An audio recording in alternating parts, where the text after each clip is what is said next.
बिस्मिल्लाहिर्रहमानिर्रहीम। उम्मीद करता हूँ कि आप सब खैरियत से होंगे। आज के इस लेक्चर के अंदर हम C5 समर 2025 के अटेम्प्ट का क्वेश्चन नंबर 1 सॉल्व करेंगे। समर 2025 के अटेम्प्ट का क्वेश्चन नंबर 1 इनकम टैक्स की कंप्यूटेशन से पर्टेन करता है और तकरीबन 20 मार्क की वेटेज का ये सवाल है। अच्छा, ये सवाल जो है मैं डायरेक्ट पास पेपर से रीड नहीं कर रहा, बल्कि आपकी C5 की प्रैक्टिस किट से रीड कर रहा हूँ। रीजन बीइंग के प्रैक्टिस के अंदर हमारे पास ज़्यादातर पास पेपर के ही क्वेश्चंस आ रहे हैं, लेकिन प्रैक्टिस के अंदर जो है ना वो क्वेश्चन अकॉर्डिंगली अपडेट कर दिया जाता है, डेट्स वगैरह या रेलेवेंट इन्फॉर्मेशन वगैरह as per the current law update कर दी जाती है। तो पास पेपर भी मेरे पास है, लेकिन मैं पास पेपर से सवाल को रीड करके सॉल्व नहीं करूंगा, क्योंकि इसमें डेट्स वगैरह पुराने टैक्स ईयर्स की आ रही होती है। हम प्रैक्टिस किट से इस सवाल को रीड करके सॉल्व करेंगे। यहाँ पर हमारे पास डेट्स वगैरह अकॉर्डिंगली अपडेट हो गई होती है। तो 20 मार्क का ये सवाल है। इस सवाल की बेसिकली दो पार्ट्स हैं। पार्ट ए की वेटेज 17 मार्क की है और पार्ट बी की जो वेटेज है वो 3 मार्क्स की है। सवाल को रीड करने से पहले मैं सवाल की रिक्वायरमेंट रीड कर लेता हूँ। कहता है, under the provision of income tax ordinance and rules made thereunder, compute under the correct head of income the total income and taxable income and tax liability of BPL for the tax year 2026। हमें correct head of income calculate करना है, total income, taxable income और tax liability calculate करनी है tax year 2026 के लिए। Ignore WWF, WPPF, minimum tax under section 113, alternative corporate tax and default surcharge if any। तो WWF, WPPF को ignore कर देंगे। Turnover tax, minimum tax, alternative corporate tax, default surcharge वगैरह calculate नहीं करना। Show all relevant exemption, exclusions and disallowances. ये हमारा part A है, 17 मार्क्स। पार्ट बी में कहता है, what would be the change in your answer to part A if BPL failed to comply with the following requirements, revise computation is not required. तो part B में हमें कहता है कि अगर ये कंपनी कोई फाइलिंग रिक्वायरमेंट्स कंप्लाई ना करे, फाइलिंग रिक्वायरमेंट्स क्या है वो हमें सवाल में दिख जाएगा। तो इस सिचुएशन में क्या होगा, और इस सिचुएशन में सिर्फ हमें थियोरेटिकली बताना है, हमें रिवाइज कंपटीशन वगैरह परफॉर्म नहीं करने। इस पार्ट की वेटेज 3 मार्क की है। अब चलते हैं सवाल की तरफ, इंफॉर्मेशन रीड करते हैं। कहता है, for the purpose of this question assume that the date today is 30 September 2026। अच्छा, ये इन्फॉर्मेशन एग्जाम में क्यों दी हुई होती है? जनरली आपको दिखेगी टेक्स्ट के पेपर के अंदर, ये शायद बाकी सब्जेक्ट्स के एग्जाम में भी, कि आज अज्यूम करो कि ये दिन है। आई डोंट नो इसका क्या यूज है, ये क्यों दिया हुआ होता है। Anyway, Babar packaging limited, a listed company, is engaged in the business of manufacturing and marketing of packaging under the brand name of Pakmart across Pakistan. The following information has been extracted from the company's record for the year ended 30 June 2026.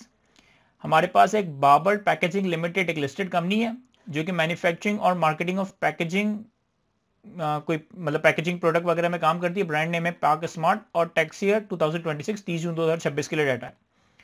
Rupees in millions में हमारे पास number है। Sales है हमारे पास 3.45 billion. ये rupees in millions है, तो ये 3.45, ये 3450 मिलियन कह लें या 3.45 बिलियन कह लें।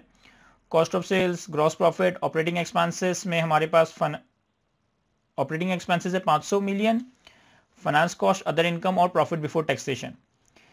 एडिशनल इन्फॉर्मेशन में क्या कहता है? एडिशनल इन्फॉर्मेशन में कहता है कि sale include a duty drawback of 20 million relating to the export of films and foils to Afghanistan during the tax year 2025। हमने लास्ट ईयर 2025 में कुछ एक्सपोर्ट सेल्स वगैरह की थी। इस साल में कोई एक्सपोर्ट सेल्स का डाटा नहीं दिया। इस साल में कोई एक्सपोर्ट सेल्स का डाटा नहीं दिया। लास्ट ईयर में हमने कोई एक्सपोर्ट सेल्स वगैरह की थी अफगानिस्तान में, जिसके अगेंस्ट हमें करंट ईयर में 20 मिलियन का ड्यूटी ड्रॉबैक मिला है। और ये 20 मिलियन का जो ड्यूटी ड्रॉबैक है ये सेल्स के अमाउंट में शामिल है। सर, ड्यूटी ड्रॉबैक क्या होता है? बेसिकली होता ये है कि जब आप कोई गुड्स इंपोर्ट वगैरह करते हो और उस इंपोर्टेड गुड्स के ऊपर कस्टम ड्यूटी, एफईडी वगैरह पे करते हो, और सब्सिक्वेंटली अगर वो गुड्स एक्सपोर्ट कर दी जाए तो डिफरेंट सेक्शंस के तहत या डिफरेंट गवर्नमेंट के बेनिफिट स्कीम्स के तहत वो आपको ड्यूटीज रिफंड कर देते हैं, वो आपको टैक्सेस रिफंड कर देते हैं।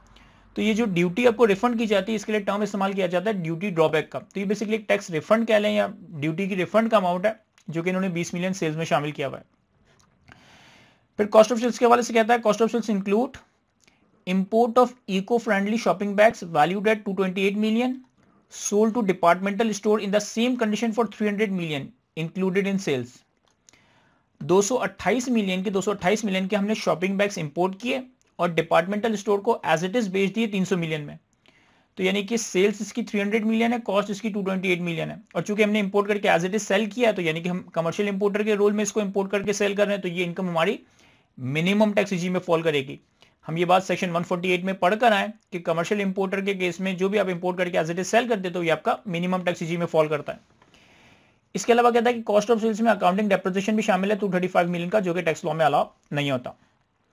फिर ऑपरेटिंग एक्सपेंसेस के वाले से कहता है कि operating expenses include an amortisation expense of 5 million for the right to use of trademark acquired from a Dutch company for a period of 5 years. Operating expenses में 5 मिलियन के हमारे क्या कहते हैं अमोर्टाइजेशन एक्सपेंस है जो कि किसी ट्रेडमार्क के अगेंस्ट है। ऑब्वियसली ये तो हमारा अकाउंटिंग अमोर्टाइजेशन होगा, तो इसको हम अंडू कर देंगे। The right was acquired on 31st May 2026 for 25 million and company intend to introduce it in the market after 31 July 2026। अच्छा, हमने एक right to use trademark acquire किया 31 मई 2026 पे 25 मिलियन का, 5 साल की इसकी लाइफ है और अकाउंटिंग अमोर्टाइजेशन 5 मिलियन रिकॉर्ड हुई हुई है। ये राइट हमारे पास आया 31 मई 2026 पे, जबकि हमारी कंपनी इंटेंड कर रही है कि इसको इस्तेमाल करेगी 31 जुलाई 2026 के बाद, यानी कि टैक्स ईयर 2026 में नहीं, टैक्स ईयर 2027 में। अच्छा, अमोर्टाइजेशन की केस में हमने पढ़ा है कि इंटेंजिबल की केस में जो आप अमोर्टाइजेशन रिकॉर्ड करोगे तो वो पहले साल आपका नंबर ऑफ डेज की बेसिस पे रिकॉर्ड होगा और आने वाले सालों में स्ट्रेट लाइन बेसिस पे ओवर लाइफ रिकॉर्ड होगा। लाइफ अवेलेबल ना हो तो फिर लाइफ अज्यूम की जाती है, जो भी लॉ में स्पेसिफाइड है। अच्छा, अब इस इंटेंजिबल को हमने परचेज कर लिया था 31 में 2026 पे, लेकिन इसको इस्तेमाल करने का इरादा रखते हैं 31 जुलाई 2026 पे। हमने इंटेंजिबल की सेक्शन आई गेस सेक्शन 24 के अंदर ये बात पढ़ी थी कि अगर इंटेंजिबल अवेलेबल फॉर यूज है तो इसकी अमोर्टाइजेशन स्टार्ट हो जाएगी। अगर इंटेंजिबल की अमोर्टाइजेशन स्टार्ट होगी जब से वो इंटेंजिबल अवेलेबल फॉर यूज होगा। तो अगर 31 मई 2026 पे मैंने ये इंटेंजिबल एक्वायर कर लिया तो इसकी अमोर्टाइजेशन 31 मई 2026 से अकॉर्डिंगली हम कैलकुलेट करना शुरू कर देंगे, वर्कआउट करना शुरू कर देंगे। फिर फाइनेंस कॉस्ट में कहता है finance cost include interest expense of 50 million paid to commercial bank on a working capital loan, no withholding tax was deducted by the company on this payment. अच्छा, इस एक्सपेंस में मुझे कोई मसला नजर नहीं आ रहा। हमने 50 मिलियन का इंटरेस्ट कमर्शियल बैंक को पे किया वर्किंग कैपिटल लोन के अगेंस्ट, और इसके अगेंस्ट कोई हमने विदहोल्डिंग टैक्स डिडक्ट नहीं किया। सर, वर्किंग कैपिटल लोन है यानी कि बिजनेस पर्पस के लिए लोन लिया गया है, और बैंक के केस में तो वैसे भी बैंक के ऊपर ऐसा रिसिपेंट विदहोल्डिंग के सेक्शन अप्लाई नहीं होते, यानी कि बैंक को पेमेंट करते वैसे भी टैक्स विदहोल्ड नहीं किया जा रहा होता, तो ये एक्सपेंस के अंदर तो कोई मसला है ही नहीं। कहता है interest expense of 7.6 million related to the machinery acquired on finance lease, total lease rental paid during the year amounts to 38 million, the lease term ended on 20 June 2026 on which date BPL acquired machinery for a residual value of 115.2 million. The market value of the machinery at the time of its transfer to BPL was 21.5 million. अच्छा जी, lease के case में tax की क्या application होगी? Sir, lease के case में lease asset के ऊपर जो इंटरेस्ट एक्सपेंस और डेप्रिसिएशन होगा, जो लीज के केस में हमारा इंटरेस्ट एक्सपेंस और डेप्रिसिएशन होता है, वो हमें अकाउंट्स में वो हमें टैक्स लॉ में अलाउ नहीं होता। जो हमने रेंटल पे किया होता है ये हमारे लिए एक्सपेंस है, ये हम टैक्स लॉ में क्लेम कर सकते हैं। लेकिन यहां पर करंट ईयर के अंदर 20 जून 2026 पे लीज टर्मिनेट भी हो रही है और हम एसेट को रेजिडुअल वैल्यू 15.2 पे एक्वायर कर रहे हैं। तो अब हमने एसेट एक्वायर कर लिया, एसेट की फेयर मार्केट वैल्यू 21.5 है, लेकिन हमने एसेट को कितने पे खरीदा है? 15.2 की रेजिडुअल वैल्यू पे। हमने कॉस्ट के सेक्शंस में पढ़ा है कि लीज की टर्मिनेशन पे जब आप एसेट को एक्वायर कर लेते हो तो जो आप रेजिडुअल वैल्यू पे करते हो वो आपके लिए कॉस्ट बन जाती है, और इस कॉस्ट पे फिर अकॉर्डिंगली हम टैक्स डेप्रिसिएशन कैलकुलेट करना शुरू करेंगे। ऑब्वियसली यहां पर इनिशियल अलाउंस तो नहीं आएगा क्योंकि ये मशीनरी हम पहले ही लीज पे पिछले सालों में इस्तेमाल कर रहे थे, तो यानी कि ये first time use in Pakistan नहीं है, तो यहां पर हमें सिर्फ डेप्रिसिएशन स्टार्ट हो जाएगा। Other income 110 million, other income के बारे में कहता है other income comprises of royalty of 84 million, interest income of 9.45 million and capital gain of 12.5 million. तीन बातें कहता है। Royalty income of 84 million receive from Cartofine France, a packaging company based in France. The royalty was earned under the agreement for the provision of industrial and commercial knowledge and expertise. The amount received was after deduction of 1 million in withholding tax by the collecting local bank and equivalent to 15 million in foreign tax withheld by Carton France. IPL incurred 4.5 million in connection with earning this royalty, which have been included in other operating expenses. Other income के अंदर 84 million आपके royalty income के हैं, जो कि आपने किसी France की कंपनी से रॉयल्टी रिसीव की किसी एग्रीमेंट ऑफ कमर्शियल नॉलेज वगैरह के अगेंस्ट। ये रॉयल्टी के अमाउंट में 1 मिलियन हमारे बैंक ने विदहोल्ड किया है, लोकल बैंक ने, और 15 मिलियन फॉरेन टैक्स विदहोल्ड हुआ है, हमारी इस फॉरेन कस्टमर ने विदहोल्ड किया है। और इस रॉयल्टी इनकम को कमाने के लिए 4.5 मिलियन का हमने खर्चा किया जो कि ऑपरेटिंग एक्सपेंसेस में शामिल है। तो ये जो रॉयल्टी इनकम है जो कि एक फॉरेन एंटरप्राइजेस से आ रही है, ये हमारी एक्सपोर्ट ऑफ सर्विसेज में फाइनल टैक्स रिजीम में चार्जेबल टू टैक्स होगी। 1% की यहाँ पे डिडक्शन हुई है जो कि हमारी फाइनल टैक्स रिजीम में फॉल कर जाएगी। Interest income of 9.45 million and capital gain of 4.4 million related to investment in corporate TFCs. Company purchased and sold these TFCs during the current tax year. देखिए 9.45 की इंटरेस्ट इनकम है और 4.4 million का capital gain है corporate TFCs पे, और ये टीएफसीज हमने करंट ईयर में ही परचेज करके सेल कर दिया। अच्छा, कंपनी के लिए जो इंटरेस्ट इनकम है वो नॉर्मल टैक्स रिजीम में फॉल करती है, कैपिटल गेन की जो इनकम है वो कैपिटल गेन में फॉल करेगी। और मुझे याद आ रहा है कि हमने कैपिटल गेन के टैक्स रेट्स में देखा था, हम ऑर्डिनेंस में देखेंगे भी कि कंपनी के लिए डेट सिक्योरिटीज पे, कंपनी के लिए डेट सिक्योरिटीज के ऊपर जो कैपिटल गेन आता है वो कॉर्पोरेट रेट पे ही टैक्स होता है, वो मैं रेट्स वगैरह में ढूंढ भी लूंगा। Capital gain of 12.15 million disposal of shares of a company listed on Pakistan stock exchange which were purchased on 1 मार्च 2013। 1 मार्च 2013 पे हमने लिस्टेड कंपनी के शेयर्स खरीदे थे जिसपे हमें 12.15 मिलियन का कैपिटल गेन हुआ। तो टैक्स ईयर 2026 तक तो मेरा ख्याल है इस पे 0% का रेट अप्लाई होगा, अकॉर्डिंगली रेट्स वगैरह देख लेंगे। फिर फर्दर इंफॉर्मेशन में कहता है कि tax depreciation for the year on asset existing at 1 July 2025 is 250 million. हमारे पास 250 मिलियन का टैक्स डेप्रिसिएशन है उन एसेट्स पे जो कि 1 जुलाई पे ही एग्जिस्ट करते थे, साल के शुरू में एग्जिस्ट करते थे। Company has fully complied with all the following requirements under the income tax law and sales tax law. अच्छा, इस बात की रेलेवेंस क्या है सर? हमने एक्सपोर्ट ऑफ सर्विसेज के सेक्शन में पढ़ा था कि एक्सपोर्ट ऑफ सर्विसेज पे जो हमारी 1% की विदहोल्डिंग होती है वो फाइनल टैक्स होती है जब हम कुछ 3-4 कंडीशंस फुलफिल करें, कि हमने अपना रिटर्न टाइमली सबमिट किया हो, हमने sales tax return timely submit किया हो, हमने विदहोल्डिंग की कंप्लायंसेस वगैरह की हो।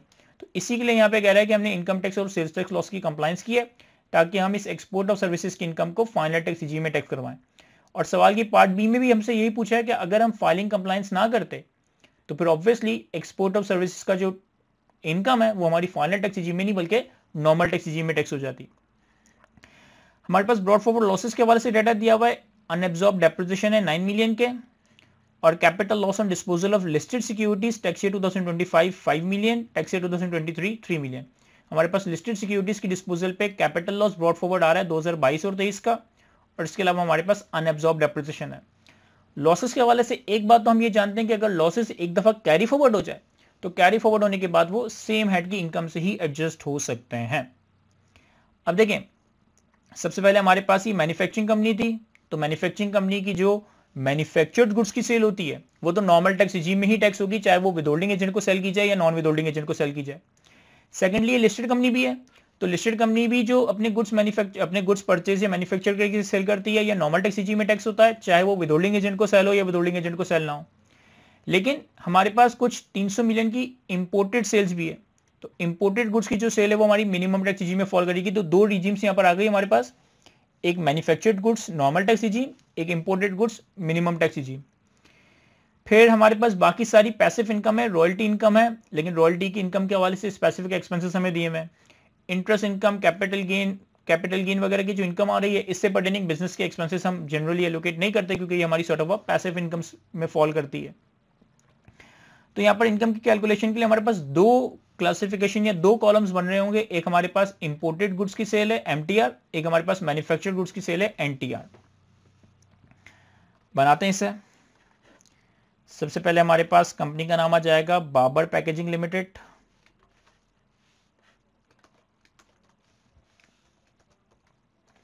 अच्छा, थोड़ी प्रेजेंटेशन के लिए अगर आपसे सवाल में इन्होंने कंप्यूटेशन मांगी है तो इसका मतलब है कि आपका सोल्यूशन कंप्यूटेशन से स्टार्ट होना चाहिए, यानी कि हमारे रिटर्न से, income from business, heads of income से हमारी कंप्यूटेशन स्टार्ट होगी। तो मैं पहले थोड़ा स्पेस छोड़ देता हूं और वर्किंग से स्टार्ट करता हूं। Working 1, calculation of net income. हमारे पास दो तरह की सेल्स है, एक कमर्शियल इंपोर्ट्स और दूसरा मैन्युफैक्चर्ड गुड्स।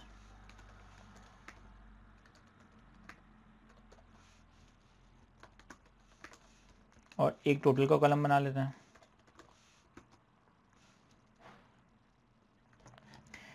सबसे पहले अगर आप देखें तो हमारे पास 3, 4, 5, अच्छा ये रुपीज इन मिलियंस में चल रहे हैं, तो ये बात मैं मेंशन कर देता हूं कि हमारा पूरा जो सोल्यूशन है वो रुपीज इन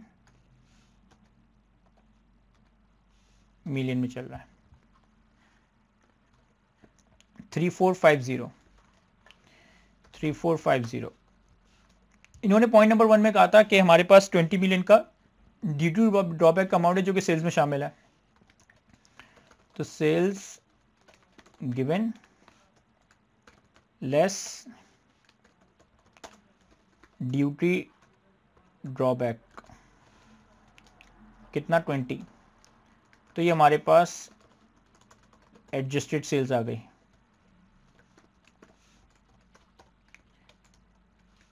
अच्छा, ये मेरे पास एक्सेल में कोई थोड़ी सी प्रॉब्लम हो गई है, आई डोंट नो कि ये सेटिंग कैसे होती है कि मैं नेगेटिव कुछ शो करता हूँ ना तो वो माइनस के साइन के साथ शो होता है, ब्रैकेट शो नहीं होता।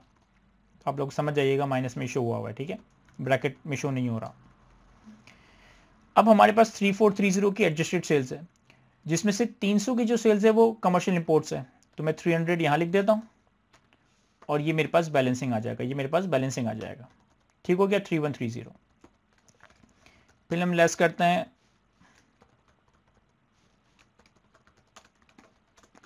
कॉस्ट ऑफ सेल्स और इसके लिए थोड़ी सी वर्किंग कर लेते हैं। Working to cost of sales. Cost of sales हमारे पास गिवन कितना है sir? Cost of sales given है 2600 मिलियन। पॉइंट नंबर 2 में बताया था कि कॉस्ट ऑफ सेल्स में 228 मिलियन की तो कॉस्ट ऑफ सेल्स ऐसी है जो कि कमर्शियल इंपोर्ट से पर्टेन करती है। तो हमारे पास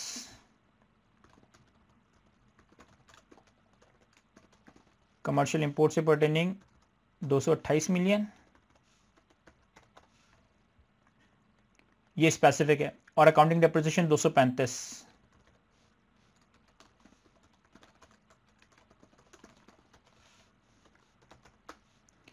तो ये हमारे पास एडजस्टेड कॉस्ट ऑफ सेल्स आ गया, ये हमारे पास एडजस्टेड कॉस्ट ऑफ सेल्स आ गया।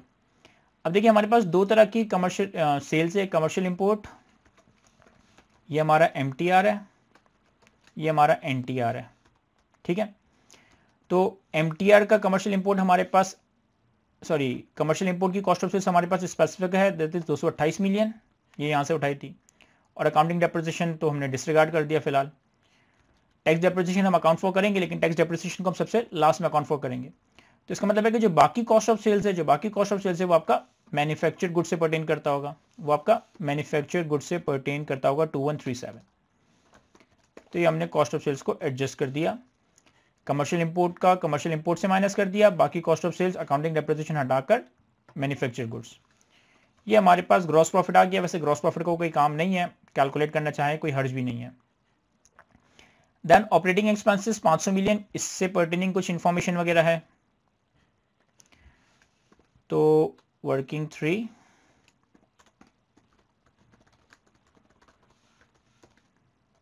ऑपरेटिंग एक्सपेंसेस हमारे पास गिवन कितना है? 500 मिलियन। इससे पर्टेनिंग पॉइंट नंबर 3 में लिखा था कि 5 मिलियन का इसमें अकाउंटिंग डेप्रिसिएशन शामिल है, तो लेस कर देंगे, सॉरी अकाउंटिंग अमोर्टाइजेशन 5 मिलियन। और इन्होंने वैसे यहाँ अदर इनकम में भी बताया था कि रॉयल्टी से पर्टेनिंग भी अमाउंट है, मैं उस वक्त बता दूंगा इसका क्या करना है जब इस पॉइंट पे आऊँगा।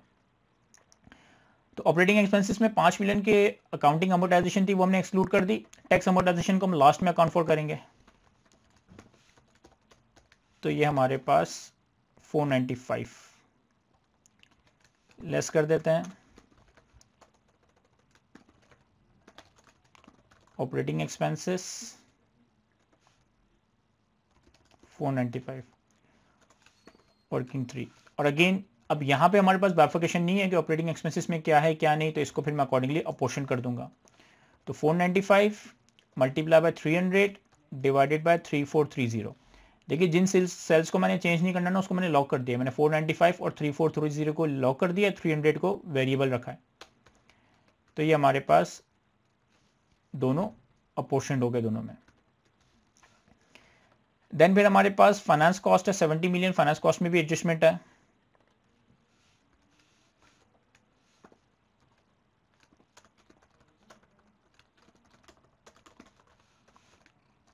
फाइनेंस कॉस्ट हमारे पास गिवन है 70 मिलियन।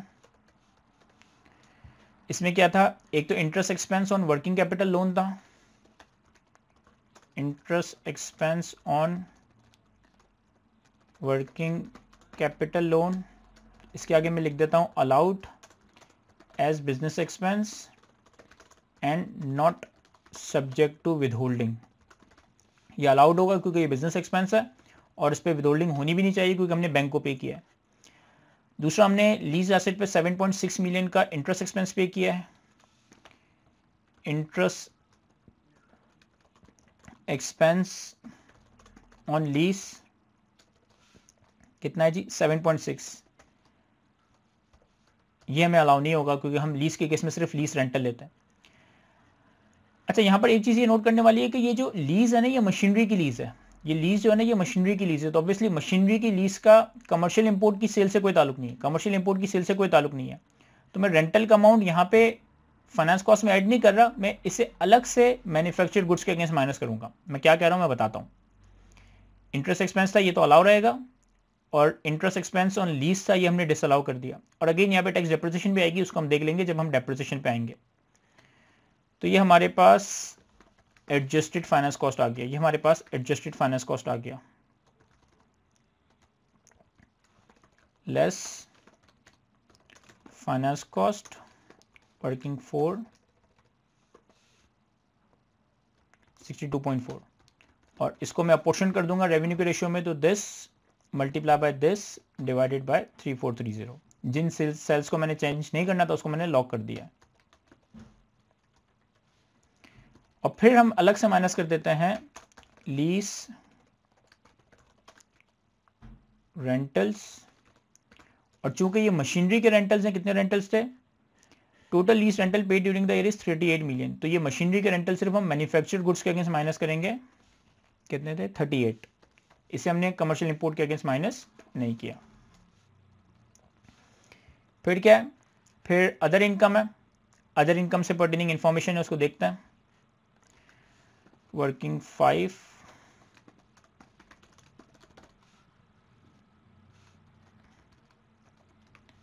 अदर इनकम हमारे पास गिवन कितनी है? 110। इन्होंने कहा था कि इस अदर इनकम में 84 मिलियन की रॉयल्टी है, तो रॉयल्टी पहले हटा देता हूं, subject to final tax regime under section 154A। Section reference मुझे याद है तो मैं लिख रहा हूं, आपको एग्जाम में सेक्शन रेफरेंस वगैरह लिखने की जरूरत नहीं है। इंटरेस्ट इनकम है 9.45,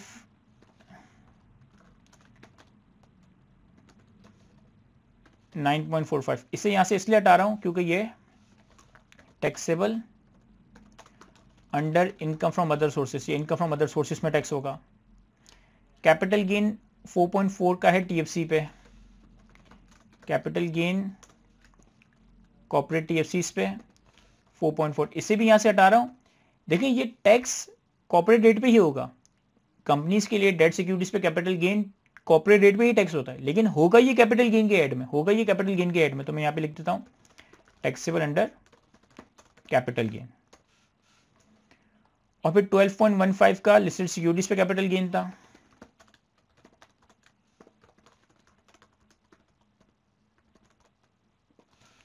ये भी टैक्सेबल अंडर कैपिटल गेन है 12.15।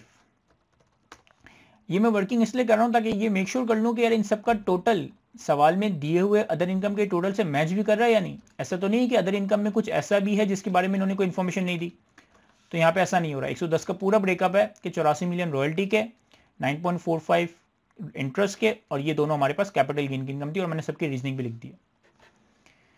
अच्छा, रॉयल्टी वाले पॉइंट में लिखा था, रॉयल्टी वाले पॉइंट में लिखा था कि आपने 84 की रॉयल्टी तो कमाई, लेकिन 4.5 के एक्सपेंसेस ऐसे हैं जो कि ऑपरेटिंग एक्सपेंसेस में शामिल है, जो कि रॉयल्टी इनकम से पर्टेन करते हैं, तो हमें करना ये चाहिए कि जो हमने ऑपरेटिंग एक्सपेंसेस कैलकुलेट किए हैं इसमें से हम लेस कर देते हैं एक्सपेंसेस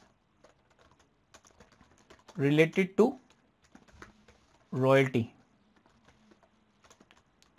इसे मैं यहां से क्यों एक्सक्लूड कर रहा हूं? क्योंकि ये स्पेसिफिक एक्सपेंसेस हैं, ये कॉमन एक्सपेंसेस नहीं है।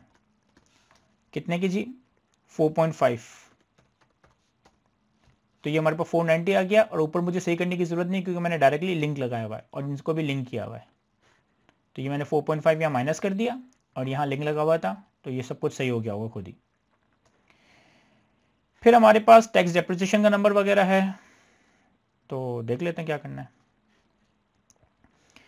तो ये हमारे पास इनकम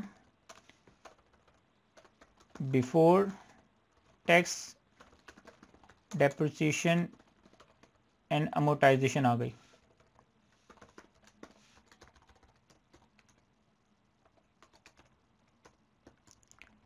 अब इसे हम लेस करेंगे। सबसे पहले हमारे पास टैक्स अमोर्टाइजेशन, टैक्स अमोर्टाइजेशन कितना, देखिए ट्रेडमार्क की कॉस्ट थी 25 मिलियन, 5 साल की लाइफ थी और 31 मई 2026 पे खरीदा। 31 मई 2026 पे खरीदा। हमारा ईयर एंड क्या है, 30 जून। तो अगर मैं 31 मई 2026 पे खरीदा और ईयर हमारा 30 जून है, यानी कि टैक्स ईयर 2026 में ये 31 दिन अवेलेबल फॉर यूज था। 31 दिन ये अवेलेबल फॉर यूज था। मई का एक दिन, 31 मई का एक दिन और जून का पूरा महीना, तो 31 दिन ये हमारे पास अवेलेबल फॉर यूज था। तो ये कैलकुलेट हो जाएगा 25 divided by 5 multiply by 31 divided by 365। 25 की कॉस्ट, 5 की यूजफुल लाइफ, तो पर ईयर अमोर्टाइजेशन आ गया। और available for use current year में कितना था, 31 दिन। 31 मई का एक दिन और जून के 30 दिन, तो मल्टीप्लाई बाय 31 डिवाइड बाय 365। ये यहां कैलकुलेट भी कर लेता हूं। तो 25 divided by 5 multiply by 31 divide by 365। अच्छा, यहां पर ट्रेडमार्क के हवाले से ऐसा कुछ बताया है कि ये इंपोर्ट से पर्टेन करता है या operating expenses includes amortisation of 5 million for the right to use of a trademark acquired from a Dutch company, the right was acquired. अच्छा, थोड़ी सी यहाँ पे मैं समझता हूँ कि मुझे क्लैरिफिकेशन नहीं मिल रही कि यार ये वाला जो अमोर्टाइजेशन है, ये जो ट्रेडमार्क है, क्या ये सिर्फ मैन्युफैक्चर्ड गुड्स का है या दोनों से पर्टेन करता है? सिर्फ मैन्युफैक्चर्ड गुड्स का या दोनों से पर्टेन करता है? मुझे क्लैरिटी नहीं आ रही, तो मैं समझ रहा हूँ ये दोनों से पर्टेन करता है। तो this multiply by this divided by this. Again ये आपकी अजम्पशन पे है। अगर आप समझते हैं कि ये सिर्फ मैन्युफैक्चर्ड गुड्स से पर्टेन करता है तो फिर पूरा का पूरा 0.42 यहाँ माइनस कर दीजिएगा। अपोर्शन करने की जरूरत नहीं है, मैंने इसको अपोर्शन कर दिया। मेरी अजम्पशन ये है कि ये दोनों गुड्स से पर्टेन करता है, ठीक है।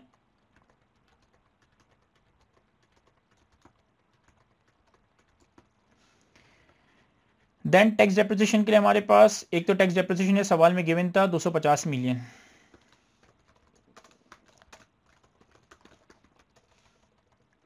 $250 मिलियन। अगेन ये सिर्फ टैक्स डेप्रिसिएशन बताया, स्पेसिफिकली नहीं बताया, तो मैं इसको भी अपोर्शन कर दूंगा। This multiply by this divided by this. Again हो सकता है कि एग्जामिनर ने अपने सोल्यूशन के अंदर या प्रैक्टिस किट के सोल्यूशन के अंदर अमोर्टाइजेशन और डेप्रिसिएशन को सिर्फ मैन्युफैक्चर गुड से माइनस किया, लेकिन वो अजम्पशन का डिफरेंस है, टैक्स ट्रीटमेंट का डिफरेंस नहीं है। मैं समझ रहा हूँ कि ये दोनों चीज़ों से पर्टेन करता है, इसलिए मैं दोनों से एलोकेट कर रहा हूँ। अगर आपको लगता है कि आप सिर्फ मैन्युफैक्चर गुड से पर्टेनिंग है, डेप्रिसिएशन अमोर्टाइजेशन है, तो सिर्फ यहाँ से माइनस कर दें, वो आपके अजम्पशन पर है। अभी हमने ब्रॉड फॉरवर्ड लॉसेस को देखना है। हमने टैक्स डेप्रिसिएशन देख लिया, हमने टैक्स अमोर्टाइजेशन देख लिया। एक हमारे पास, हाँ, ये लीज एसेट वाले का भी डेप्रिसिएशन है। अच्छा, ये तो देखो मशीनरी है, ये तो जो मशीनरी है ये लीज एसेट की मशीनरी यानी कि मैन्युफैक्चरिंग गुड्स की मशीनरी है। हमने एसेट खरीदा था 15.2 मिलियन का, तो sorry, less tax depreciation on machinery acquired under lease. इसकी हमारे लिए कॉस्ट कितनी है, 15.2। और मशीनरी के केस में जो हमारा डेप्रिसिएशन का रेट है वो कितना है, 15%। किसी को याद ना, मुझे तो याद है, अगर याद ना आ रहा हो तो ये इनकम टैक्स ऑर्डिनेंस के 3rd शेड्यूल में गिवन होता है। अगर आप 3rd शेड्यूल सर्च करेंगे,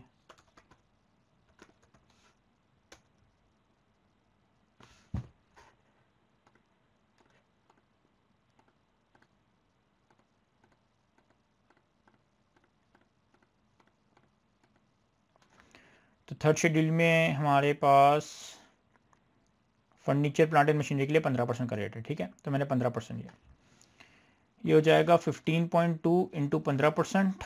15.2 ही था ना कॉस्ट, रेजिडेंट वैल्यू, यस 15.2। तो 15.2 का 15%, और ये सिर्फ मैं मैन्युफैक्चर गुड्स से माइनस कर रहा हूँ क्योंकि ये मशीनरी का लीज एसेट जो मशीनरी है तो ये मैन्युफैक्चर गुड्स से ही पर्टेन करती है, कि इसको अपोर्शन नहीं किया। कोई चीज़ जो मैंने मिस कर दी हो, ये हमने देख लिया, ये हमने देख लिया, ये हमने डिसअलाउ कर दिया, ये हमने देख लिया, ये भी हमने देख लिया, ये भी हमने डेप्रिसिएशन भी देख लिया, रॉयल्टी के एक्सपेंसेस भी देख लिए, इंटरेस्ट वगैरह सब चीज़ें हमने देख ली हैं, लॉसेस भी रहता है। तो ये हमारे पास for the time being net income आ गई। ये हमारे पास for the time being net income आ गई 695.5 और इनका ब्रेकअप आ गया नेट इनकम।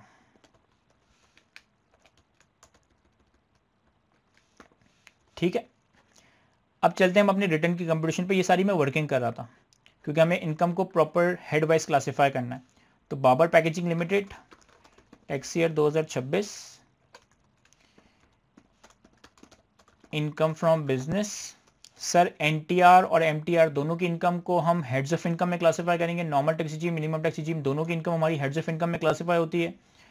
तो यहाँ पे आ जाएगा इनकम फ्रॉम सेल या income from imported goods,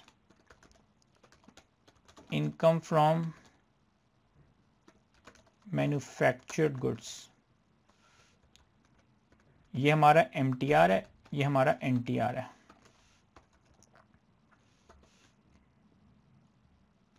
$25.38,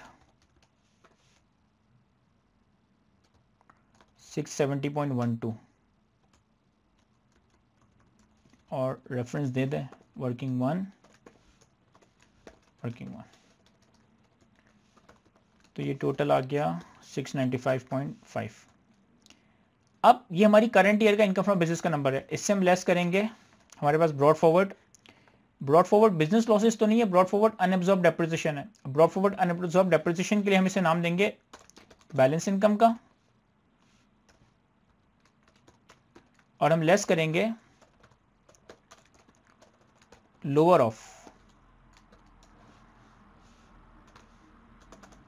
50% of balance income और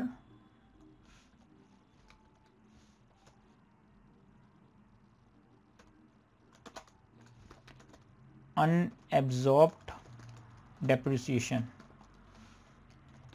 अच्छा, ये लोअर ऑफ वाली लिमिट अप्लाई नहीं होती अगर बैलेंस इनकम का अमाउंट मेरे ख्याल 10 मिलियन से कम हो। तो यहाँ पे तो बैलेंस इनकम 695 मिलियन है, तो ये लोअर ऑफ वाली कंडीशन अप्लाई करेंगे तो 50% ऑफ बैलेंस इनकम आ जाएगा 695 का 50%। और ब्रॉड फॉरवर्ड डेप्रिसिएशन कितना है, वो है सिर्फ 9 मिलियन।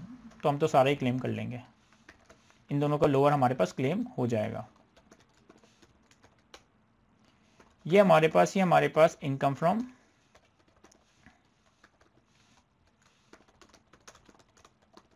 बिजनेस का नंबर आ गया। अब इनकम फ्रॉम बिजनेस के बाद हमारे पास कैपिटल गेन की इनकम है। कैपिटल गेन की इनकम में हमारे पास एक तो हमारे पास था capital gain on corporate TFCs, एक था हमारे पास capital gain on listed company. Corporate TFCs पे कितना कैपिटल गेन था, ये हमने यहाँ पे लिखा हुआ है वैसे 4.4, और capital gain on listed companies के शेयर्स पे कितना था 12.15। तो ये दोनों कैपिटल गेन थे हमारे पास, एक तो कॉर्पोरेट टीएफसीज के ऊपर और लिस्टेड सिक्योरिटीज के ऊपर। यहाँ पे पॉजिटिव में दिखा देता हूँ। अब ये हमारे पास करंट ईयर का कैपिटल गेन आ गया। ब्रॉड फॉरवर्ड हमारे पास कैपिटल लॉस है 2022 और 2023 का। तो brought forward capital loss on securities. अच्छा, सिक्योरिटीज के लॉसेस के बारे में हमें पता है कि सिक्योरिटीज का लॉस सिर्फ सिक्योरिटी की गेन से ही एडजस्ट हो सकता है। सिक्योरिटी का लॉस सिर्फ सिक्योरिटी की गेन से ही एडजस्ट हो सकता है और उसे 3 साल तक कैरी फॉरवर्ड किया जा सकता है, उसे 3 साल तक कैरी फॉरवर्ड किया जा सकता है। अब अगर 2022 का लॉस है, 2022 का लॉस है, तो वो 2023, 2024, 2025 तक एडजस्ट हो सकता है, फिर ये लैप्स हो जाएगा। सिक्योरिटीज का लॉस सिर्फ 3 साल तक कैरी फॉरवर्ड हो सकता है, तो ये एडजस्ट नहीं होगा।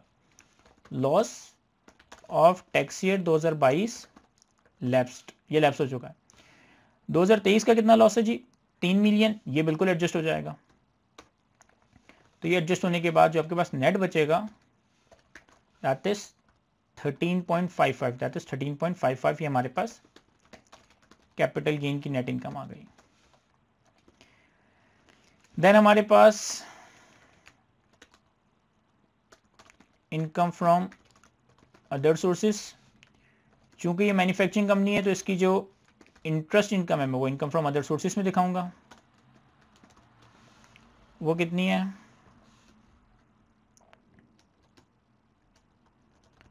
वो हमारे पास है 9.45।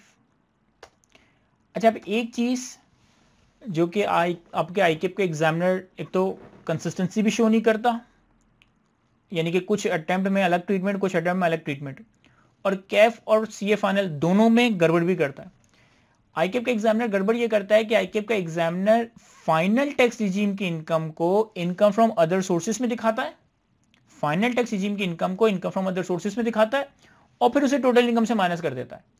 जबकि सेक्शन 8 के अंदर और सेक्शन 168 या सेक्शन 169 के अंदर कैटेगोरिकली ये बात लिखी है कि फाइनल टैक्स रिजीम की इनकम किसी हेड में क्लासिफाई नहीं होगी। ये कैफ में भी हरकत करता है, ये फाइनल में भी करता है। अच्छा, फाइनल में कुछ अटेम्प्ट में एफटीआर की इनकम को अदर सोर्सेज में दिखाता है, कुछ अटेम्प्ट में नहीं दिखाता, कोई कंसिस्टेंसी नहीं है एग्जामिनर की। लेकिन इनकम टैक्स ऑर्डिनेंस के सेक्शन 8 के अंदर, इनकम टैक्स ऑर्डिनेंस के सेक्शन 168 या फिर 169, इन दोनों में से किसी एक सेक्शन के अंदर और सेक्शन 8 के अंदर ये बात कैटेगोरिकली लिखी गई है कि एफटीआर की इनकम को हम किसी हेड में क्लासिफाई नहीं करेंगे। सर अगर भरोसा नहीं है मुझ पर तो मैं दिखा भी देता हूं।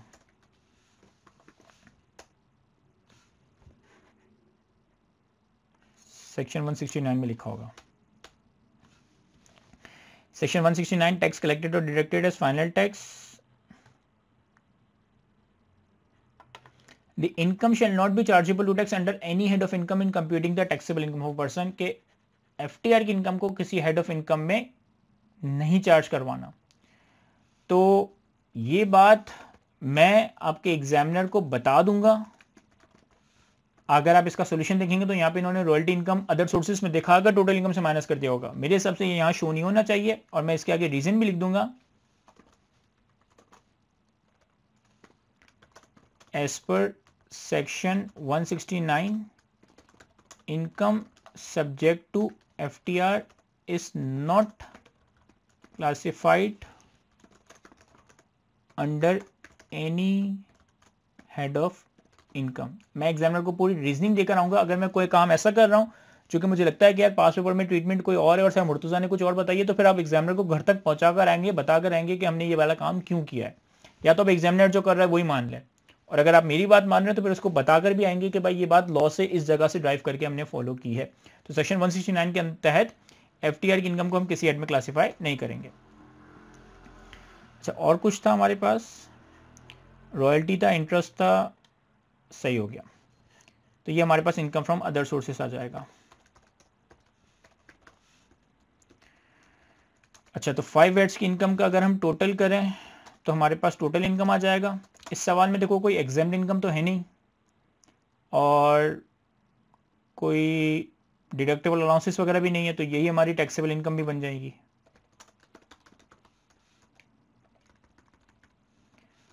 तो 686.5 प्लस 13.55 प्लस 9.45, ये हमारी टोटल और टैक्सेबल इनकम आ गई। इससे हम लेस कर देते हैं separate block of income. Separate block of income क्यों यहाँ पे माइनस कर रहा हूँ, क्योंकि obviously separate block of income पे हमारे डिफरेंट रेट अप्लाई होंगे और सेपरेट ब्लॉक में हमारे पास कैपिटल गेन का अमाउंट है 13.55 का। या चले इसको रहने दें, हम अलग से रेट अप्लाई करते हुए देख लेंगे। टैक्सेबल इनकम तक आ गए। अब हम आते हैं टैक्स लायबिलिटी पे। टैक्स लायबिलिटी पे सबसे पहले टैक्स ऑन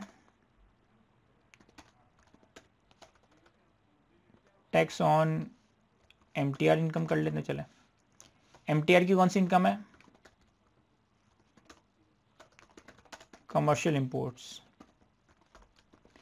अब ये कैसे कैलकुलेट होगा, सिर्फ कैलकुलेट होगा हायर ऑफ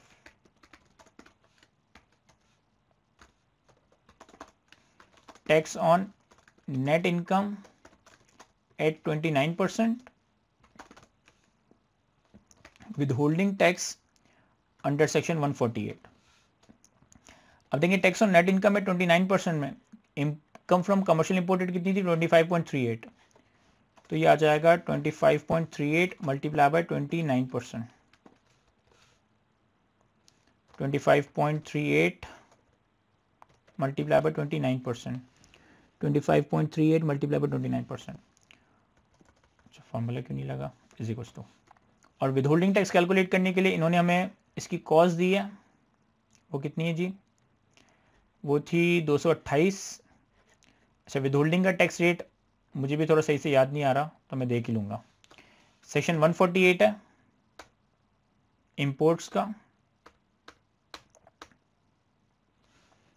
और इसके रेट जो है वो पार्ट 1, सॉरी इसके रेट्स कहाँ दिए हुए, eight the rate specified in part 2 of first schedule, part 2 of first schedule में इसके रेट दिए हुए हैं। पार्ट 2 से सर्च करते हैं, वैसे तो बहुत टाइम लगेगा इसे ढूंढने में, इंडेक्स से जाके ढूंढ लेते हैं।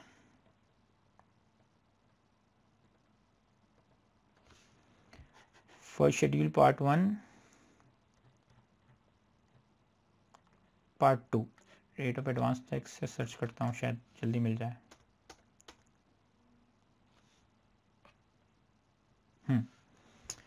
The rate of advance tax to be collected by collector of custom under section 148. Person importing goods classified in part 1 1%, person importing goods classified in part 2 2%, 3.5%। ये हमारे लिए नहीं है, हमारे लिए ये थर्ड कैटेगरी में फॉल करेगा ऑन द प्रेमाइस कि आपको 12 शेड्यूल पता है कि 12 शेड्यूल के पार्ट 1 पार्ट 2 पार्ट 3 में क्या क्या गुड्स हैं। बेसिकली पार्ट 1 और पार्ट 2 में गुड्स हैं, पार्ट 3 में तो लिखा हुआ है कि वो सारे गुड्स जो पार्ट 1 और पार्ट 2 में नहीं है।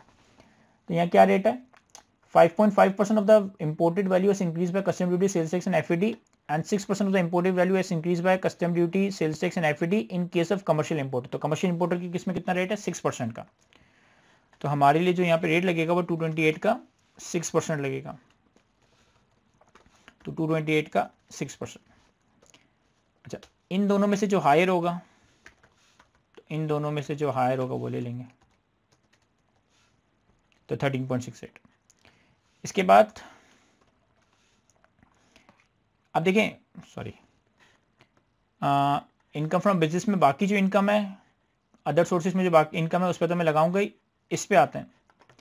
अच्छा, अब यहाँ पे ना मैंने इसको सजेस्टिव सॉल्यूशन देखा है, मुझे याद नहीं आ रहा उसने क्या करा है, लेकिन मैं आपको वैसे अपने हिसाब से बेनिफिशियल ट्रीटमेंट बताता हूँ कि देखिए, सबसे पहले अगर आप कैपिटल गेन के रेट्स देखें, कैपिटल गेन के रेट्स,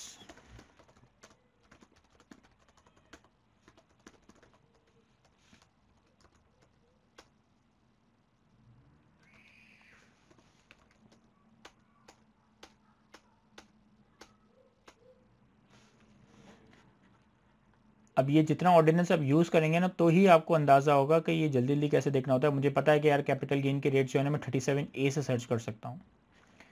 तो 37A में हमारे पास होल्डिंग पीरियड के हिसाब से सिक्योरिटीज़ की डेट ऑफ एक्विजिशन के हिसाब से रेट दिए हुए हैं। यहाँ नीचे कहीं लिखा हुआ है, देखो, एक हमारे पास कॉर्पोरेट TFCs थे और एक हमारे पास लिस्टेड कंपनी के शेयर्स थे। लिस्टेड कंपनी के शेयर्स के बारे में सवाल में लिखा हुआ था, the shares were purchased on 1 मार्च 2013। मैं यहाँ तुम्हारी याद दिलाने के लिख देता हूँ, परचेज्ड ऑन 1 मार्च 2013। ठीक है, ये मैं क्यों लिख रहा हूँ, देखो, जब आप रेट्स में आओगे ना, तो रेट्स में लिखा हुआ है the rate of 12.5% shell be charge for securities acquired after 1 जुलाई 2013 बट बिफोर 30 जून 2022। हमने कब खरीदा है, हमने खरीदा है 1 मार्च 2013 पे, 1 मार्च 2013 पे, यानी कि हम यहाँ पे फॉल नहीं कर रहे। फिर लिखा था rate of 0% shall be charged on capital gain arising on disposal where securities are acquired before 1 day of July 2013। 1 जुलाई 2013 से पहले वाली सिक्योरिटीज पे 0% का रेट है। अच्छा, फिर हाँ, provided that the rate for companies in respect of debt securities shall be specified in division 2 part 1 of first schedule। division 2 part 1 of first schedule basically corporate rate आप जहाँ पे दिया हुआ है आज की तारीख में 29%, उसकी तरफ ही रेफर कर रहा है। देखना चाहे तो देख लीजिएगा, division 2 part 1 of first schedule, वहाँ पे कंपनी के टैक्स रेट्स वगैरह दिए हैं। तो अब यहाँ पे बेनिफिशियल ट्रीटमेंट देखो क्या है, हमारे पास TFCs के ऊपर गेन है, हमारे पास लिस्टेड सिक्योरिटीज के ऊपर गेन है, और हमारे पास ब्रॉड फॉरवर्ड कैपिटल लॉस है। लेकिन ये वाला जो गेन है, ये वाला जो गेन है, ये तो मुझे पता है ना कि ये टैक्सेबल होगा एट 0%। ये टैक्सेबल होगा 0% पे, क्योंकि ये 1 मार्च 2013 पे सिक्योरिटी खरीदी गई। ये वाला जो गेन है ये टैक्सेबल होगा एट कॉर्पोरेट रेट, तो इसका मतलब है कि ये जो लॉस का अमाउंट है ना, ये जो लॉस का अमाउंट है मैं इससे एडजस्ट करूँ, लॉस के अमाउंट को मैं इससे एडजस्ट करूँ, ना कि इससे। लॉ में बयान नहीं किया हुआ कि लॉस किससे एडजस्ट करना, तो फिर मैं वो काम करूंगा ना जो मेरे लिए बेनिफिशियल है। तो मैं 3 के लॉस को 12.5 से एडजस्ट नहीं करूंगा, मैं 3 के लॉस को 4.4 से एडजस्ट करूंगा। कैसे? यहां देखो, capital gain tax on listed securities 12.15 multiply by 0%, acquired before 1 जुलाई 2013। Capital gain on listed securities acquired before 1 जुलाई 2013, तो ये तो जीरो हो जाएगा। अब इस वाली अमाउंट पे हम 29% का रेट लगाना है, इंटरेस्ट इनकम पे 29% का टैक्स रेट लगना है, और इनकम फ्रॉम बिजनेस का जो बैलेंसिंग अमाउंट है, तो 3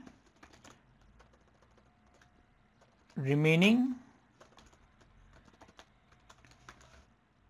टैक्सेबल इनकम सब्जेक्ट टू 29%। ये थोड़ा ध्यान से देखिएगा वर्किंग को। देखो, इनकम फ्रॉम बिजनेस कितना है? 686.5, ठीक है। लेकिन इस 686.5 की इनकम फ्रॉम बिजनेस में 25.38 की इंपोर्टेड गुड्स की इनकम थी, जिसपे मैंने यहां टैक्स कैलकुलेट कर लिया था। तो मैं माइनस कर दूंगा 25.38। मैंने 686.5 लिया, उसमें से माइनस कर दिया 25.38, क्योंकि इस पे मैं अलग से टैक्स कैलकुलेट कर चुका हूं। फिर कैपिटल गेन में 12.15 पे मैं अलग से टैक्स रेट लगा चुका हूं, बाकी कितना बचा? 4.4। तो 4.4, लेकिन इसमें से हम माइनस कर देंगे 3 का कैपिटल लॉस। 4.4 का capital gain on corporate securities minus 3 का ब्रॉड फॉरवर्ड कैपिटल लॉस, क्योंकि ये एडजस्टेबल है। और 9.45 की हमारी इंटरेस्ट इनकम, 9.45 मल्टीप्लाई बाय 29%।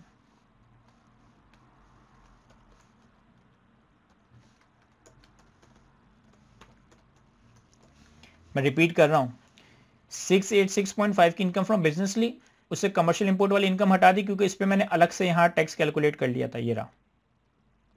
फिर 4.4 कॉर्पोरेट टीएफसीज का कैपिटल गेन लिया, इससे 3 का लॉस एडजस्ट किया। 12.15 इसलिए नहीं लिया क्योंकि इस पे यहाँ पे अलग से टैक्स कैलकुलेट किया है, और 9.45 की इंटरेस्ट इनकम ले ली। तो अब देखें, this minus this plus this, minus का साइन नहीं लगा रहा क्योंकि माइनस का साइन यहाँ लगा हुआ है, प्लस दिस। मैंने 686 में से 25.38 माइनस किया, फिर प्लस किया 4.4, फिर यहाँ प्लस का साइन इसलिए क्योंकि यहाँ माइनस का साइन डला हुआ था, तो माइनस हो जाएगा 3 और प्लस 9.45। तो ये हमारे पास अदर इनकम आ गई 671.97। आई होप कि मैंने कोई कैलकुलेशन एरर ना किया हो, इस पर 29% लग जाएगा। फिर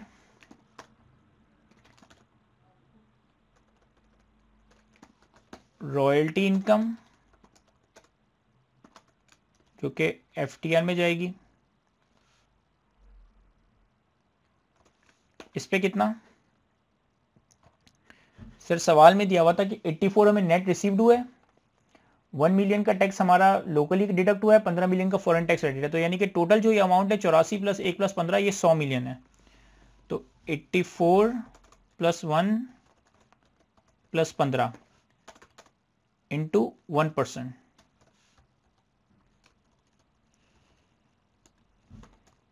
eighty four plus 1 plus 15 into 1%, और ये 1 मिलियन ही आ रहा है। अगर आप यूं कर लें, मतलब जितनी विदुल्डिंग हुई ना वही बनेगा, 84 प्लस 1 प्लस 15 इंटू 1%, तो ये 1 मिलियन ही बनेगा। और फिर हमारे पास यहां पर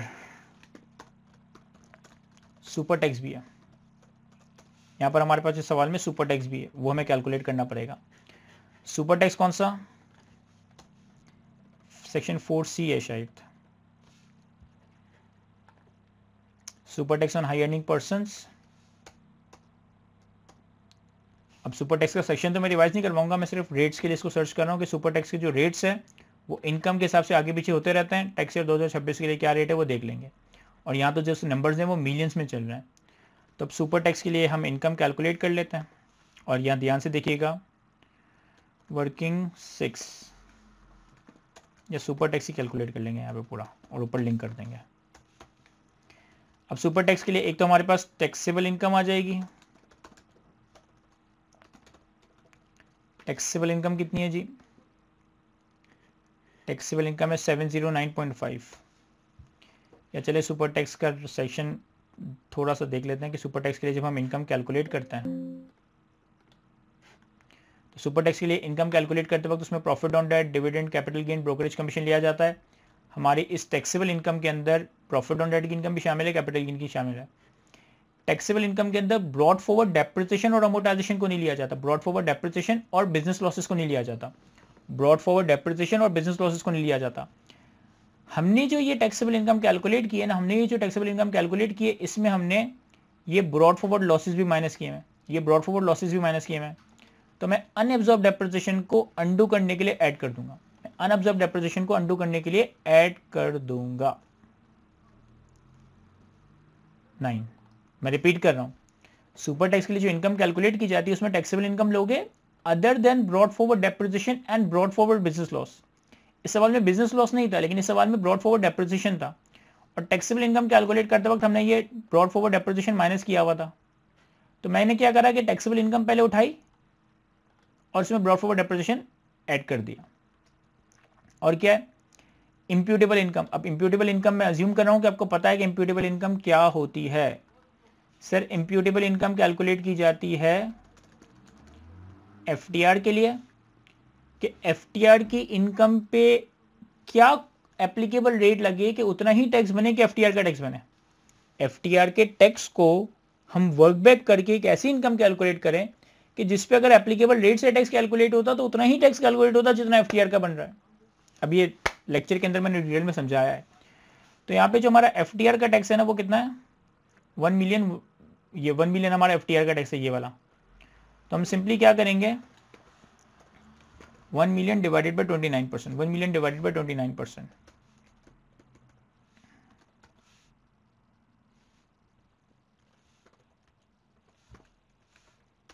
तो ये आ रहा है 3.5।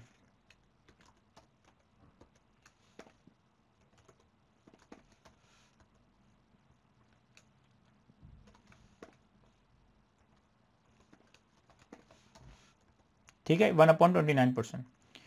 तो ये हमारे पास आ गया इनकम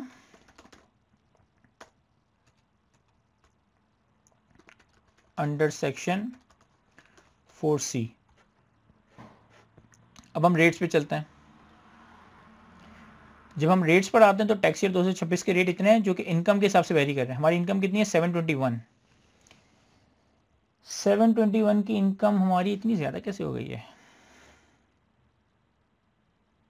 सही है, 721 की इनकम हमारी यहाँ फॉल कर रही है कि जहाँ इनकम 500 मिलियन से ज़्यादा तो कितना टैक्स लगता है? 10% का। तो super tax at the rate of 10%।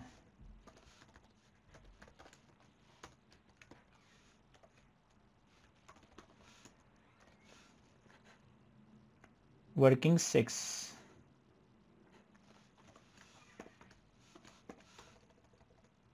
इसको लिंक कर देते हैं।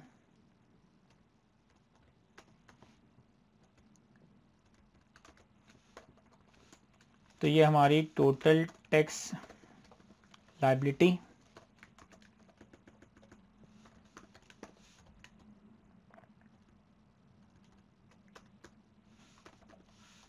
टोटल टैक्स लायबिलिटी आ गई 281.74। अच्छा, विदहोल्डिंग टैक्सेस का कोई डेटा वैसे तो स्पेसिफिकली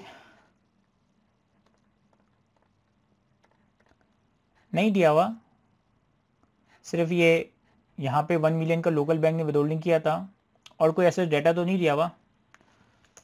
तो वैसे तो यहाँ तक भी सोल्यूशन काफ़ी है, लेकिन चलें, less tax deducted under section 154A और अंडर सेक्शन 148 जो मैंने इंपोर्ट वाला कैलकुलेट किया है।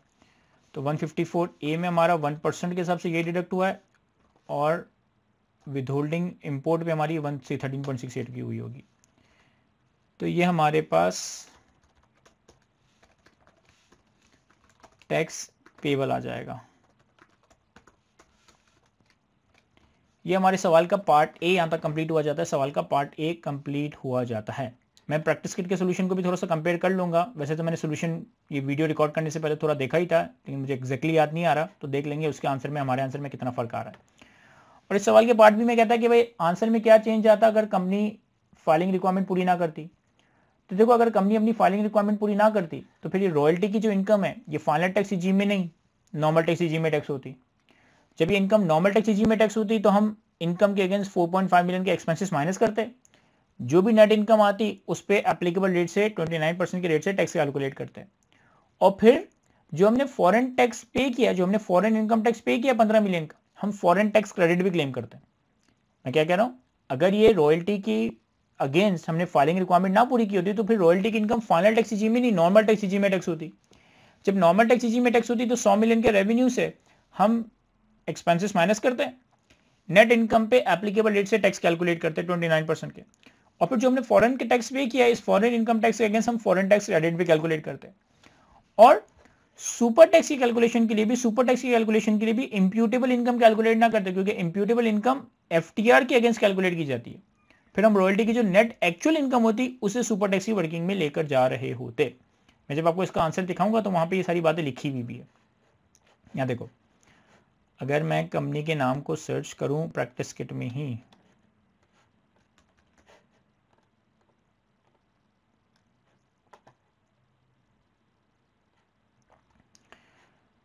तो मुझे लग रहा था कि हमने कुछ गड़बड़ की है। देखें, इनकी इनकम फ्रॉम बिजनेस इतनी कम आ रही है, हमारी इतनी ज़्यादा क्यों आ रही है।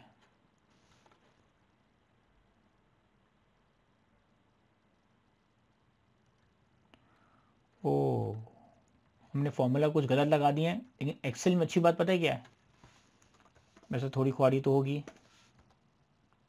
कि ये मैंने यहाँ से माइनस करना चाहिए था।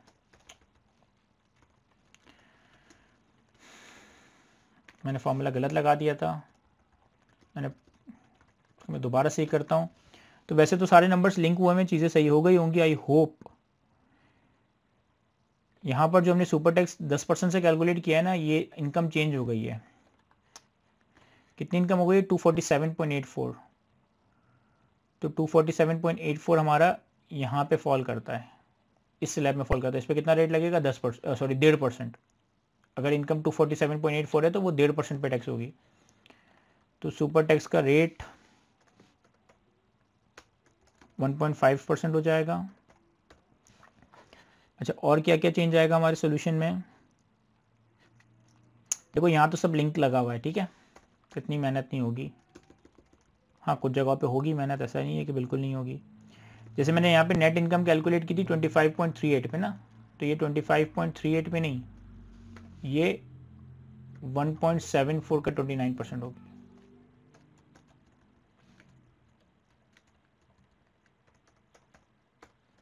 फिर कैपिटल गेन में तो कोई नहीं आएगा। अच्छा, यहाँ पे जो हमने ब्रेकअप किया है इसमें थोड़ा सा फर्क आ जाएगा। इनकम फ्रॉम बिजनेस का नंबर कितना है? 212.4 माइनस कमर्शियल इंपोर्ट की इनकम कितनी है? 1.74। अच्छा, मेरे ख्याल है यहाँ तो मैंने फॉर्मूला ही लगाया था। हाँ, तो मैंने लिंक किया हुआ तो यहाँ तो मेहनत नहीं करनी पड़ेगी, वो ऑलरेडी नंबर सही होकर लिंक हो गया होगा। इसमें कोई फ़र्क नहीं आएगा, इसमें कोई फ़र्क नहीं आएगा। हाँ, बाकी जगह पे तो ऐसे कोई फ़र्क नहीं पड़ेगा।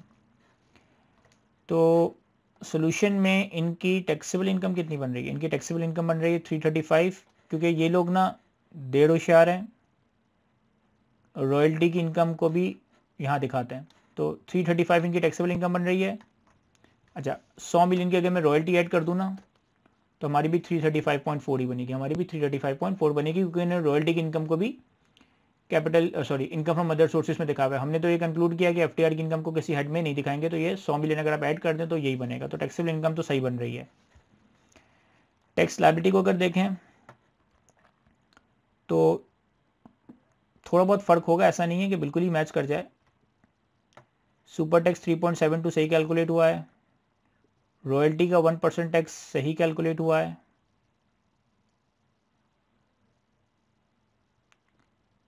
लिस्टेड सिक्योरिटीज़ पे इन्होंने भी 0% कैलकुलेट किया है। अच्छा, ये 1.4 कहाँ से लाए?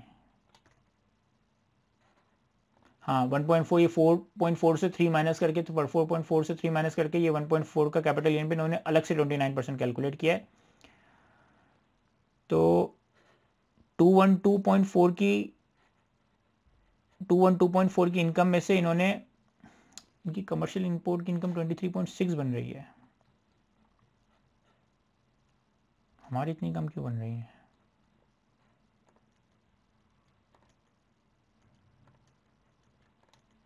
यस, हमारी कमर्शियल इंपोर्ट की इनकम इतनी कम इसलिए बन रही है क्योंकि हमने डेप्रिसिएशन को अपोर्शन कर दिया है। मेरे ख्याल इन्होंने पोजीशन के अंदर डेप्रिसिएशन को अपोर्शन नहीं किया होगा।